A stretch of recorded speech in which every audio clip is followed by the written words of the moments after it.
Maju satu langkah. Berani kawan? Oke. 5 langkah revolusi ke depan. Revolusi. Kawan-kawan, saya sampaikan, apabila pihak hotel tidaklah mau membubarkan acara yang ada di dalam sana, kawan-kawan, maka kawan-kawan siap untuk bergabung membubarkan acara tersebut. Siap. Tapi mereka ini menyerbu ke dalam. Itu adalah itu merupakan tindakan premanisme, brutalisme, vandalisme, dan kualifikasi hukum itu adalah kriminal. Gitu. Jadi perilaku mereka itu perilaku kriminal, dan itu sudah urusannya bukan urusan lagi warga masyarakat, urusan kepolisian. Jadi kepolisian harus segera menangkap, mengusut sampai kepada siapa yang menjadi penyuruhnya, gitu kan, dari peristiwa ini. Ini forum tanah air loh, forum diaspora warga Indonesia yang tersebar di seluruh dunia, di 5 benua. Bayangkan, dengan peristiwa ini berarti dunia jadi tahu apa kata dunia begitu mengenai perilaku premanisme yang tentu tidak hanya itu bertindak sendiri, ada proteksi. Bahkan kita menyesalkan pihak kepolisian kok bisa membiarkan orang masuk ke forum terhormat berizin, gitu kan, dan diadakan di hotel yang sudah semuanya dipenuhi administrasinya, ya, sehingga menurut saya ini harus jadi pelajaran bagi pihak keamanan dan yang terpenting juga bagi pihak rezim, karena ini seperti nuansa memproteksi rezim dari kritik-kritik publik.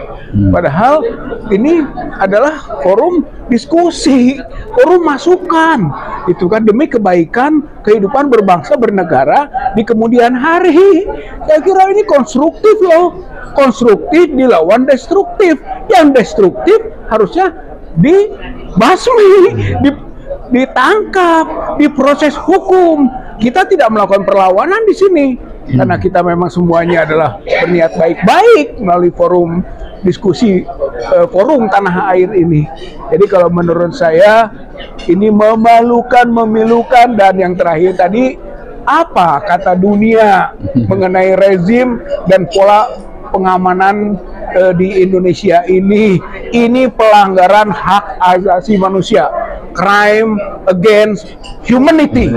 Dan itu akan jadi sorotan dunia bagaimana pelanggaran HAM di Indonesia ini nyata, jelas, terang-terangan, gitu kan, sebagaimana kita lihat pada kejadian hari ini.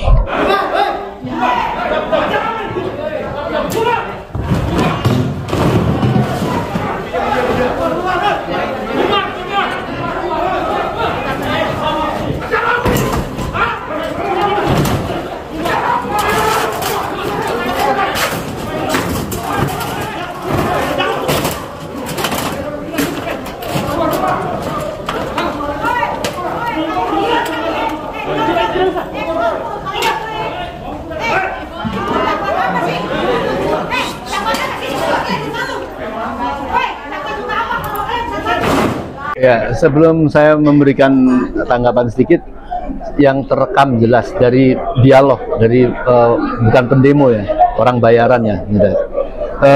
Pertama, terekam oleh teman-teman wartawan bahwa dia mengatakan ini perintah dari pusat, yaitu yang mengatakan. Yang kedua, saya dengar sendiri mereka mengultimatum polisi. Saya beri waktu 15 atau 10 menit untuk membubarkan itu.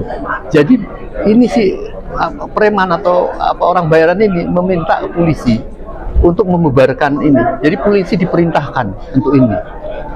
Nah, inilah sesuatu yang harus kita tanggapi wajar pada Jokowi yang dalam keadaan gusar. Ya. Kita nggak ngerti gusar itu ataukah bahkan didasari untuk supaya bagaimana supaya ini dijadikan satu keributan, supaya keributan ini bisa menjadi besar, kemudian bisa menghalang-halangi atau tercegahnya proses proses pelantikan presiden yang akan datang. Karena semua rakyat menolak, bahwa pertama yang jelas adalah menolak Gibran sebagai wakil presiden. Nah, bisa jadi ke arah itu. Oleh karenanya, menurut saya kita nggak boleh terpancing. Nah, ini urusan ecek-ecek lah ya. Untuk membubarkan bagaimana tadi sampaikan Mas Rizal, ini orang dari luar negeri, seluruh orang rakyat Indonesia yang ada dari di luar peduli terhadap keadaan, menyambut terhadap keadaan ingin terjadi suatu perubahan di negeri kita ini.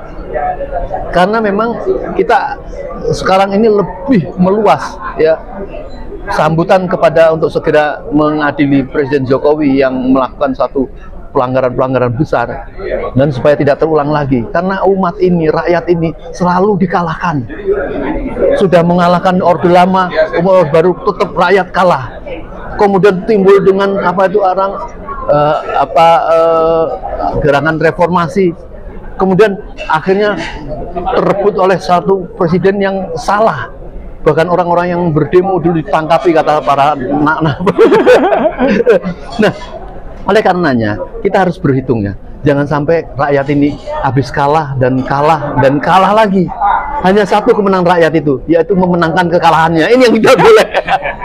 Kita harus menang ya, dalam arti bukan saja merebut kekuasaan yang zalim, yang jahat ini, tetapi bagaimana mengubah sistem.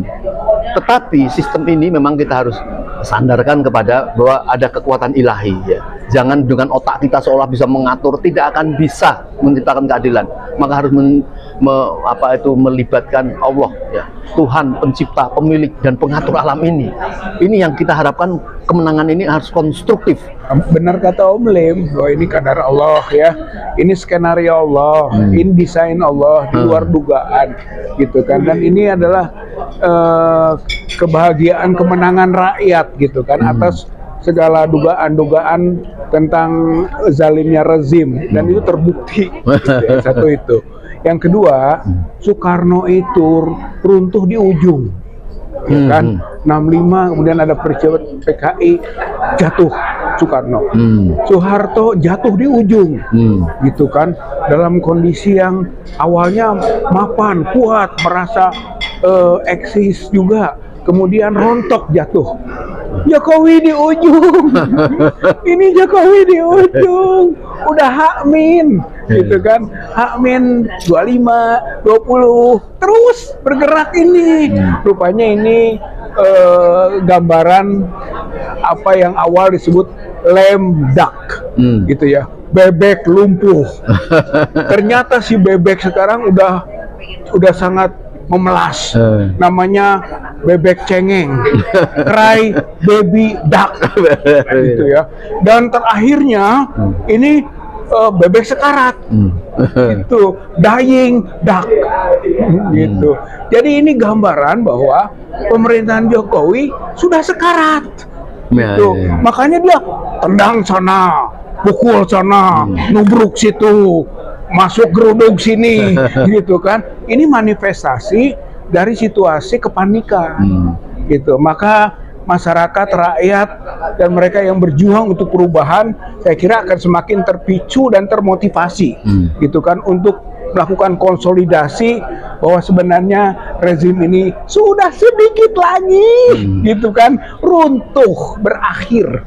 Insya Allah, gitu kan. Allah Maha Penentu, Allah Maha Kuasa, Allah yang mengangkat, Allah yang mencabut, Allah yang memuliakan, Allah yang menghinakan. Insya Allah, perjuangan rakyat, perjuangan umat Islam khususnya menang dalam waktu yang dekat.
Ya ini kan tanggung jawab kita bersama ya. Saya mengetuk kepada para aktivis ya, para lawyer-lawyer di seluruh Indonesia untuk segera mengajukan gugat Jokowi. Dia harus turun walaupun 1 hari sebelum pembubaran itu. Ini sangat penting sekali. Karena ada suatu peristiwa besar bahwa apa pelanggaran dan kejahatan dia itu harus dicegah untuk kepemimpinan akan datang. Disinilah kesempatan sebenarnya bagi kita untuk memperbaiki negeri kita ini, yaitu untuk segera melengsarkan dia dan menghukum dia dan menjerat dia betul-betul masuk di dalam satu penjara untuk menjadi pelajaran supaya presiden yang akan datang berpikir tentang ini. Kalau tidak, kita tidak bisa mengambil satu pelajaran yang kita sudah bersakit-sakit, terutama yang sangat sangat hangat sekarang ini, yaitu bahwa negara itu kan punya bangsa dan negara ya. Yang namanya negara itu kan dari simbol dari sebuah land, sebuah tanah. Yang dikatakan bahwa sekarang ini hampir 50% lebih tanah itu sudah dikuasai secara ilegal oleh para Nah, maka salah satunya usulan kemarin terakhir dalam pertemuan agraria itu ya, dihadiri oleh Pak Munarman. Pak Munarman mengusulkan bahwa bagaimana kalau kita mendatangi, jangan kita diadu di lapangan, mendatangi salah satunya Erlangga Hartarto yang mengeluarkan ya izin untuk PIK itu. Nah, dari mana? Kenapa dipegang oleh 2 pengusaha pengusaha konglomerat itu? Apakah dia mengajukan tender? Apakah dia membuat FS? Ini semua tipu-tipuan. Maka rakyat harus menuntut 2 hal itu, dan banyak pengacara mau menjadi pengacaranya apabila kita semua bersedia menjadi prinsipal untuk dalam masalah ini. Jadi 2 hal itu. Maka sekali lagi, ini hari-hari Allah mengumbar pahala besar bagi rakyat yang mau berperan ya. Jangan cuma tidur saja, cuma menunggu perubahan, Anda tidak mengambil pahala itu. Saya kira ini H-min sampai 20 nanti ya, gitu. Itu ada momen-momen strategis loh. 1 Oktober ya kan, Hari Kesaktian Pancasila. Pancasila sudah diobrak-abrik oleh rezim Jokowi. Saatnya kita membela. 1 Oktober. Terus 5 Oktober itu Hari TNI. Dulunya BKR, Badan Keamanan Rakyat, menjadi TKR, Tentara Keamanan Rakyat. TNI dan rakyat itu satu.